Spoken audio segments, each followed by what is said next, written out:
Hey bitches, it's me Pallavi, and this week on Dirty Science, we're talking some shit. Ooh, are we spilling the tea? No, we're just talking about poop. Hot.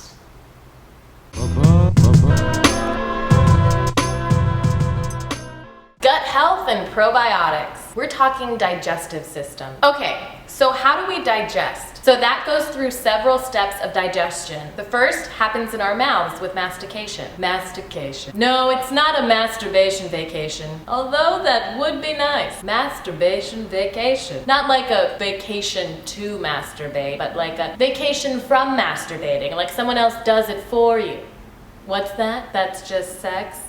Wow. Well, they've thought of everything. Mastication is chewing. Our saliva has enzymes that break down starches. Then the food travels down our esophagus through muscle motion called peristalsis into our stomachs, where acids work to break down our food even further. Then the pancreas makes pancreatic juices that are used to break down carbs, fats, and proteins, and delivers these juices into our small intestine. The liver makes bile, which is a liquid used to break down fat, and is transported from the liver into the gallbladder, where it is stored until it's sent to the small intestines to continue breaking down our food. The juices from the gallbladder, liver, and pancreas empty into the small intestine and help break down starches, carbs, and proteins even further. But there's also bacteria in our intestines making enzymes that help break down food. And then there's this whole thing with water coming out of our bloodstreams and into our intestines to help with digestion and then getting reabsorbed. And then in the last two sections of your small intestines, nutrients are reabsorbed into your bloodstream. Just like childhood trauma every time you visit home. Basically, your blood is just like the personal assistant of your body, just running around everywhere, getting everybody everything it needs with no respect or credit. Your blood also brings a lot of stuff back to the liver, where it stores and processes these nutrients and then sends them to the body later. And some cells in your intestinal lining also absorb nutrients and process them. Then in your large intestines, water moves from your digestive system into your bloodstream. And more bacteria break down nutrients and the rest becomes shit. So how do probiotics fit into all of this? Probiotics are microorganisms that are sold as supplements and can also be found in certain foods, such as yogurt, kefir, and fermented vegetables such as pickles and sauerkraut. You might have heard as probiotics described as good bacteria that are meant to boost our digestive health and immune system. This approach was based on the good microbes that are naturally found in our gut, and the idea that they may become imbalanced due to health issues that lead to diarrhea and other digestive issues. So people take probiotics to reset the balance, like how they try to find themselves with yoga or fuck your best friend to get back at you. Prebiotics are different than probiotics in that they're actually food components that help stimulate microorganisms rather than being microorganisms themselves. And when prebiotics and probiotics are mixed, that's called symbiotics. Probiotics are often freeze-dried bacteria that are still alive and warm up in your system. Like those little dinosaurs that you pour water on and then they grow from like these little tiny things and then they get like way bigger. And you're like, ah, a dinosaur. Except this won't get big inside of you, just like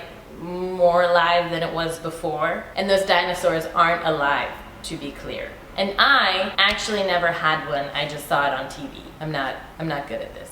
Oh well. While the most common species of bacteria used are lactobacillus or bifidobacterium, probiotic pills can vary in the types of microorganisms they have, the different strains, and the different densities. And probiotics are regulated differently depending on their intended use, and can be categorized by the FDA as a dietary supplement, a food ingredient, or a drug. The popularity of probiotics has increased dramatically, and according to the National Center for Complementary and Integrative Health, the NCCIH, in 2012, 1.6% of the US population used probiotics or prebiotics. This level was 4 times higher than that of 2007. The NCCIH is one of several agencies funding research into our gut bacteria, or our microbiome, which was also studied through the Human Microbiome Project from 2007 to 2016, conducted by the National Institute of Health, or the NIH. Okay, so do probiotics work? Well, doesn't matter. That bitch Gwyneth Paltrow's fake-ass Healthline goop is getting a docu-series at Netflix, so does anything fucking matter? No. Some studies suggest that taking probiotics, good bacteria, while taking antibiotics, medicine meant to get rid of bad bacteria that can also sometimes get rid of good bacteria, can help decrease the likelihood of you getting diarrhea while on antibiotics. In premature infants, it helps prevent necrotizing enterocolitis and sepsis. That's all. That's just bad. It's bad stuff. It's helping prevent bad stuff. It's been used to treat infant colic, periodontal disease, and helps alleviate ulcerative colitis. So a lot of painful health issues. Probiotics may also help in cases of vaginal bacterial imbalance. Just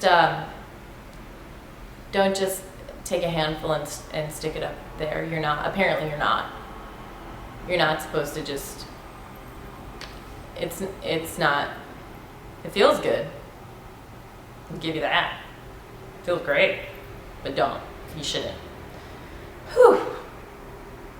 But there are plenty of unknowns in using probiotics, including which ones work best for which illnesses and diseases. And, much like men, there's no guarantee to the safety of probiotics because of lack of research. Most research into probiotics deals with people who have existing health problems. So we're not quite sure what the effects of probiotics are on healthy people. And people at risk of certain health issues when taking probiotics, such as people with weakened immune systems, infants, very ill people, could get sicker from taking probiotics due to infection or production of bad stuff by the microorganisms that you're introducing into your system. And there's also a risk of transferring antibiotic-resistant genes from your probiotics into your gut bacteria that's already there. Also, if they're considered dietary supplements, the FDA can't regulate them as rigorously as they would otherwise. And you may not know what you're taking. Some products contain microorganisms that are not listed on the label, and that can cause health issues. So, should you take probiotics? I don't fucking know. Talk to your doctor. This is how I'm gonna end every episode. I have no idea what I'm talking about. I